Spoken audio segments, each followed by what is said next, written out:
Hello good morning student. ये हमारी third class chapter number 6 है और पार्ट नंबर हमारा कौन सा है? सेकंड है। फर्स्ट पार्ट मैंने आपको पढ़ा दिया है। चलो आगे की कहानी मैं आपको बताती हूँ, ध्यान से सुनना, ठीक है। एक बार रेल की पटरियों पर खेलते हुए एक छोटे से बच्चों को रेल के नीचे आने से उसने बचाया। तो उस बच्चे के पिता ने, जो स्टेशन पर टेलीग्राफ ऑपरेटर थे, उसका बड़ा आभार माना और उसे टेलीग्राफ परिचालन की शिक्षा देने लगा। वह उसका योग्य शिष्य सिद्ध हुआ। कुछ दिनों में वह कुशल टेलीग्राफर बन गया। उसका दिमाग सदैव कुछ न कुछ सोचता रहता था। एक बार अमेरिका में उसने लार्ज कंपनी का बिगड़ा टेलीग्राफ यंत्र ठीक किया, तो मी लॉज ने उसे अपने यहाँ यंत्र चालू रखने वाले मैकेनिक की नौकरी दे दी। कुछ धन कमाकर उसने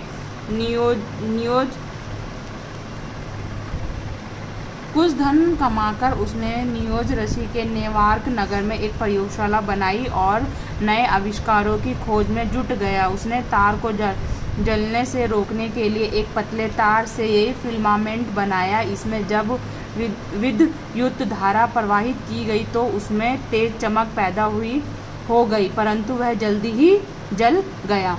एडिसन को ज्ञात था कि वस्तुओं को जलने के लिए ऑक्सीजन की आवश्यकता होती है। उसने फिलामेंट को एक कांच के ऐसे गोले में रखकर जलाया जहाँ की हवा निकाल दी गई, हवा निकाल दी गई। उसमें विद्युत प्रवाह डालते ही वह चमकीला प्रकाश पैदा हुआ जो 8 मिनट तक रहा।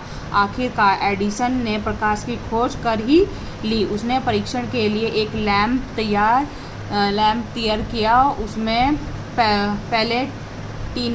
पैलेटिनम धातु का फिलामेंट लगाया। वह बहुत महंगा था। फिर उसने कार्बन के फिलामेंट पर प्रयोग किया, पर उससे भी कोई वांछित लाभ नहीं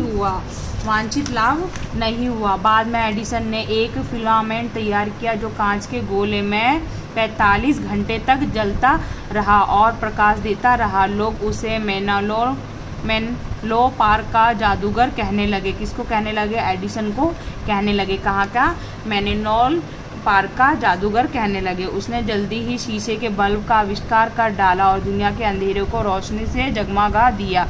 उसने क्या कर दिया? जल्दी से जल्दी उन्होंने क्या करा?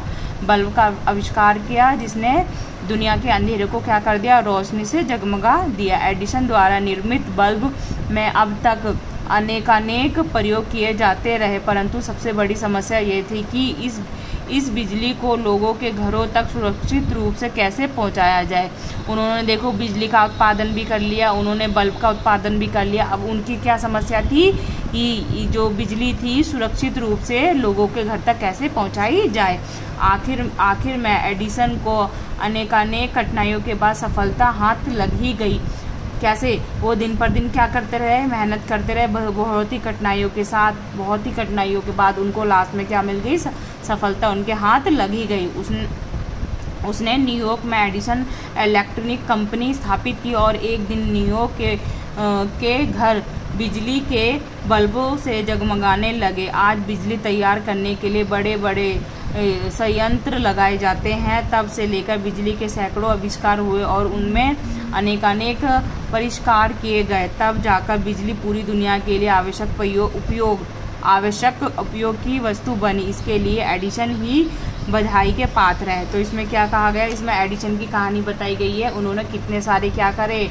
इन्होंने बहुत सारी खोजें की। पहले उन्होंने आग की खोज की, उन्होंने फिर बिजली की खोज की, उसके बाद उन्होंने किसकी? फिर बल्ब की तैयारी करी। फिर दिन पर दिन उनके क्या लगती गई? उनकी सफलता उनके हाथ लगती गई। फिर उन्होंने क्या सोचा? इतना सब खोजने के बाद अब ये जो मैंने खोजी है बिजली, आग जो खोजी है, वो लोगों के घर तक सुरक्षित कैसे पहुंचाई जाए। तब जाके उन्होंने न्यूयॉर्क में क्या एक कंपनी खोली, इसके नाम से एडिसन इलेक्ट्रॉनिक कंपनी के नाम से। वहाँ पे न्यूयॉर्क में उन्होंने एक कंपनी खोली जहाँ पे ये जो बिजली के जितने भी काम होते हैं, सारे का काम उनका कहाँ होता था? कंपनियों में होता था। और तरह तरह के बड़े बड़े संयंत्र लगाए जाते थे, ठीक है। और बिजली के सैकड़ों आविष्कार उनकी ही वजह से हुए थे। तो आज जो भी आज इस काम के जो बधाई के पात्र बनते हैं वो कौन बनते हैं? एडिसन बनते हैं। तो उनको सब लोग क्या कहते हैं? इस चीज़ के लिए उनको क्या देते हैं? बधाई देते हैं। तो बेटा चैप्टर नंबर हमारा 6 कंप्लीट होता है। आगे की कहानी हम नेक्स्ट चैप्टर के साथ मिलेंगे और स्टार्ट करेंगे। क्वेश्चन नंबर 2 और क्वेश्चन नंबर 3 आपको कंप्लीट करना है, आपको अपनी बुक में करना है। तो बेटा आज के लिए बस इतना ही।